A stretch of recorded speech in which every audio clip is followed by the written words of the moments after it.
بات یہ ہے کہ میرا بچہ ہے 9ویں کلاس میں, ابھی 15 سال کا ہے. ٹھیک ہے. لیکن اسے جو ہے وہ پیار ہو گیا, محبت ہو گئی ہے. وہ جناب کہتا ہے تو میں اسی لڑکی سے شادی کروں گا, اور وہ کہتا ہے میں کچھ کھا لوں گا, گھر چھوڑ دوں گا. مطلب ہمیں دھمکیاں دیتا ہے. مار اس کو نہیں سکتے ہیں, مارے تو وہ زیادہ باغی ہو جائے گا. تو آپ کے پاس ماہرین بیٹھے ہوئے, بتائیں جی یہ جو اچانک محبت ہو جاتی ہے بچوں کو, اس کا کیا علاج ہے؟ سر آپ کی جب شادی ہوئی تھی تو آپ کی ارینج میرج تھی؟ جی میری ارینج میرج تھی. اوکے, چلیں میں ڈاکٹر صاحب کی طرف آتا ہوں. ڈاکٹر صاحب آپ کی طرف آتا ہوں. ڈاکٹر صاحب آپ بتائیے یہ اچانک سے محبت کیوں ہو جاتی ہے, اور ہمارا ملک تیار کیوں ہے اتنا محبت کے لیے؟ میٹھے لوگ.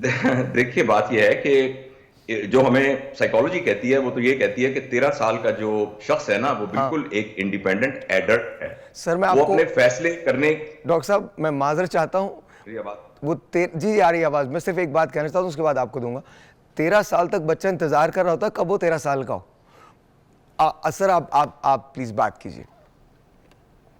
جی میں یہی عرض کر رہا تھا کہ جو 13 سال کا بچہ ہے وہ ایک ایڈلٹ ہے. ہمارے پیرنٹنگ کا پرنسپل جو ہے نا وہ یہ ہے کہ ہم بچے کو ایسے پکڑ کے رکھتے ہیں, اور ہمارا یہ خیال ہے کہ 30 سال کا بچہ بھی جو ہے وہ ہماری مرضی کے بغیر اٹھے گا نہیں, ہماری مرضی کے بغیر جائے گا نہیں.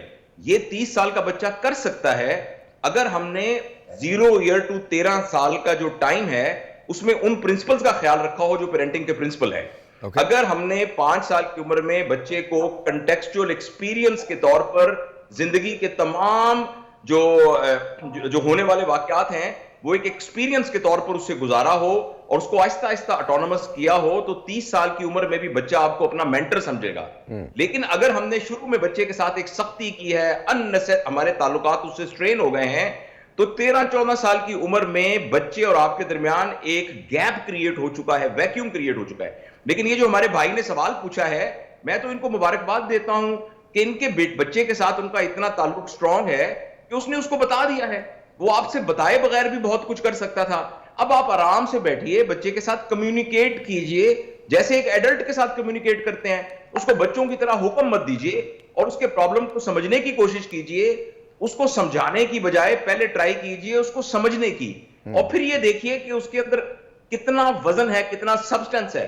ہو سکتا ہے جب آپ اس سے لاجیکل گفتگو کریں تو وہ خود ہی یہ کنکلوڈ کر لے کہ یہ میرا فیصلہ ٹھیک نہیں ہے یا ٹھیک ہے. تو اس کے بارے میں ناراض مت ہوئیے, اس کے بارے میں بگڑیے مت. جب ہم نے اس کو موبائل لے کے دیا ہے جس میں عشق و محبت کی داستانیں چل رہی ہیں, ٹی وی پر یہی موضوع ہے, پورے ماحول کے اندر ایک ینگ لڑکے کی اور ایک ینگ لڑکی کے زندگی کی ایسپریشن میں سے ایک سپاؤس کا آنا یا کسی اور شخص کا آنا وہ ایک آئیڈیل کے طور پہ معاشرے میں موجود ہے. تو آپ کے بچے نے کوئی انیوژل بات نہیں کی ہے, بس اس کو بیٹھ کے آرام سے سمجھنے کی کوشش کیجئے تو آپ دیکھیے گا اس کا حل نکل آئے. اچھا ڈاکٹر صاحب میں ایک سوال کروں گا آپ پانچوں سے, لیکن ایک ٹیلی فون کال ہے, let me take that first. السلام علیکم. ہیلو السلام علیکم طاہر بھائی. جی وعلیکم السلام, آپ کا نام؟ جی میں تنظیم بات کر رہی ہوں طاہر بھائی سے. جی بولیے. ہاں جی میں کہنا چاہ رہی تھی, میں نے بولا آپ جس ٹاپک پہ بات کر رہے ہیں ماشاء اللہ بہت اچھی آپ لوگ بات کر رہے ہیں. میں یہی چاہ رہی تھی تو نا کیا نام اس کا جو بچے ہوتے ہیں نا ماں باپ خود اس کے ذمہ دار ہوتے ہیں. جو بچوں کو موبائل دے دیتے ہیں, موبائل پہ بچے سے بات کرتے ہیں. اب دیکھیں اب 15 سال کا بچہ جیسے محبت میں مبتلا ہو گیا, اب یہ دیکھیں اب میرے بچے بھی ماشاء اللہ پڑھ رہے ہیں لیکن میں نے ان کو موبائل نہیں دیا, اور میں خود اس بات کے خلاف ہوں. اس لیے چھوٹی چھوٹی عمروں میں بچوں کو موبائل دینا ہی نہیں چاہیے. یہ ماں باپ کی خود غلطیاں ہیں جو بچے کر رہے ہیں. چلیں بہت شکریہ. جب میں تو میں پانچوں سے ایک سوال کروں گا. ہمارا پہلا ری ایکشن ایز پیرنٹس غصہ کیوں ہوتا ہے؟ یہ ہمارے پورے معاشرے کا ایک المیہ ہے.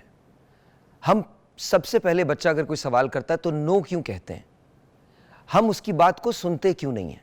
ڈاکٹر صاحب یہ بتائیے کہ جو بات کی گئی تھی, میں نے جو جانے سے پہلے بات کی تھی کہ ہم ہمیشہ نو کہہ دیتے ہیں, پہلا ہمارا آنسر ہی ہوتا ہے, ایگریشن ہمارا جواب ہوتا ہے اپنے بچے کے لیے, بات اس کی نہ سننا. اس کی وجوہات کیا ہوتی ہیں؟ سب سے پہلے تو پیرنٹس بچے کو سنتے ہی نہیں ہیں.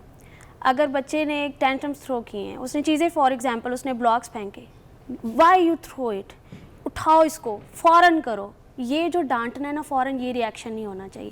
ہمیں بچے کو ٹائم دینا چاہیے. ڈونٹ بی میسی, اوکے, ابھی میں اور میرا بیٹا سب کچھ ہم اکٹھے اٹھائیں گے. اگر آپ اپنے بچے کے ساتھ بیٹھ کے زمین پہ وہ بلاکس اٹھا کے باکس میں ڈالیں گے نا, وہ سیکھ جائے گا. بیہیویئرز اسی طرح سے خراب ہوتے ہیں.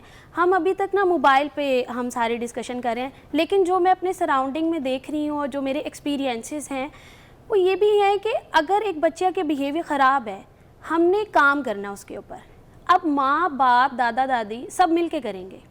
اگر ماں نے کہہ دیا ہے کہ بیٹے آپ نے یہ کام نہیں کرنا, تو باپ کو بھی چاہیے کہ وہ اس پہ ایگری کرے. اب بعض اوقات بچے کے بیہیویئر کیوں خراب ہو جاتے ہیں, کیونکہ ماں نے کہہ دیا نہیں کرنا, لیکن باپ نے کہا کوئی بات نہیں.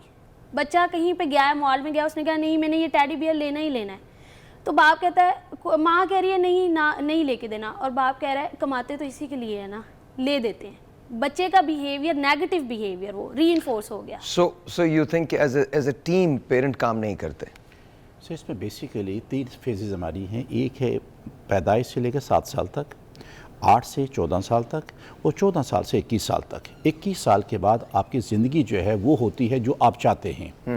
پہلے 7 سال جو ہیں اس میں بچے کو آپ نے کیا کرنا ہے, اگلے 14 سال میں 7 میں کیا کرنا ہے, یہ 3 سلاٹس ہیں. یا میں کوئکلی ایک بات شیئر کرنا چاہوں گا کہ بچے سے اینی باڈی ہر ایک کی نیڈ ہے. کچھ فزیکل نیڈس ہیں, کچھ انٹلیکچوئل نیڈس ہیں, کچھ اس کی ایموشنل نیڈس ہیں, کچھ سوشل نیڈس ہیں, اور ان چاروں کے ایکول جو ہے وہ اس کی اسپرچول نیڈس ہیں. اگر یہ 5 کے درمیان آپ بیلنس نہیں کر پاتے, کسی ایک کو فوکس کریں گے تو ایک ہی چیز گرو کرے گی, اور وہ جو اتنی گرو کر جائے گا, اور باقی ایریاز میں ہم عمر کے آخری حصے میں جا کے سجدے بھی شروع کر دیں گے, زکوٰۃ بھی دے رہے ہیں, صدقہ خیرات بھی شروع کر دیں گے, اس کو بیلنس کرنا چاہیے گا, لیکن پچھلی پوری زندگی اس کو انجوائے نہیں کر سکے. عمر کے آخری حصے میں احساس ہوتا ہے کہ ٹائم بہت ہو گیا نا. کویسچن کمز اوور ہیئر کہ یہ چیزیں ہم نے 7 سال کی عمر میں رکھنی ہے. سر 7 سال کی حکم یہ ہے کہ 7 سال کا بچہ ہو جو اس کو نماز کی تلقین کریں, اور 10 سال میں اگر نماز ادا نہیں کر رہا تو اس کو تھوڑا سا پنش کریں. سو اٹ مینس کہ نماز از واٹ, نماز عبادت اپنی جگہ. سر یہ سینس آف رسپانسبلٹی ہے, یہ آپ کو اوپن مائنڈنس دیتی ہے. سر کنسنٹریشن آپ کو دیتی ہے, آپ کو فزیکلی فٹ رکھتی ہے. آپ سجدہ تبھی کر پائیں گے جب آپ فزیکلی فٹ ہوئیں گے, تو رکوع سجود تب کر پائیں گے جب فزیکلی فٹ ہوئے. تو فٹنس دیتی ہے, کنسنٹریشن دیتی ہے, آپ کی میموری کو انکریز کرنے میں مدد دیتی ہے, آپ کو فزیکلی اور مینٹلی دونوں سائیکولوجیکلی بڑا آپ کو فریش رکھتی ہے, اور خاص طور پر آپ کو ٹائم کی مینجمنٹ سکھاتی ہے. یہاں جو میں پیرنٹس کو اس پروگرام کے تھرو گزارش کرنا چاہوں گا, بچے کچھ سکلز ہیں جو اس کی 14 سال کی عمر تک مکمل ہونے چاہیے. سب سے جو پہلی چیز ہے بچے کی کمیونیکیشن ہے, اور کمیونیکیشن کا جو پہلا چیپٹر وہ لسننگ ہے. بچہ اس عمر میں 7 سال تک سننا چاہتا ہے, سن سکتا ہے, سننے کی صلاحیت ہے. جب ہم بڑے ہو جاتے ہیں تو ہم بڑے سمراج یہ ہوتے ہیں کہ لسننگ ختم ہو جاتی ہے, اسپیکنگ رہ جاتی ہے, اور بچہ پھر اسی بیہیویئر کو اڈاپٹ کرتا ہے. دوسری چیز کیا ہے اس کے اندر, وہ ہے سیلف کانفیڈنس ہے, کہ جو وہ کہنا چاہتا ہے لیٹ ہم سے, اور لیٹ دیم سے رادر. تیسری بات جو ہے وہ ہے کمیونیکیشن کے بعد وہ ہے ٹیم ورک. جیسے بھی بات ہوئی ہے, بڑی خوبصورت بات ہوئی ہے کہ وہ جو چیز گر گئی ہے نا, رات میں اور مسز نے اپنے بیٹے کے روم میں جا کر ہم نے اس کی ایک چیز سیٹ کی. ہم اس روزانہ سے کہتے تھے, اوائڈ کر جاتا تھا, اسے میس ہوا تھا. ہم نے کوئی گھنٹہ 2 گھنٹے لگائے اس کے روم میں, جب وہ گئے خود بیٹا گیا, اسے دیکھا وہ ایوری تھنگ از سیٹلڈ. اب انہیں احساس ہوا کہ اس کو مجھے مینٹین کرنا ہے. اب اس کی سینس آف رسپانسبلٹی شروع ہوئی ہے.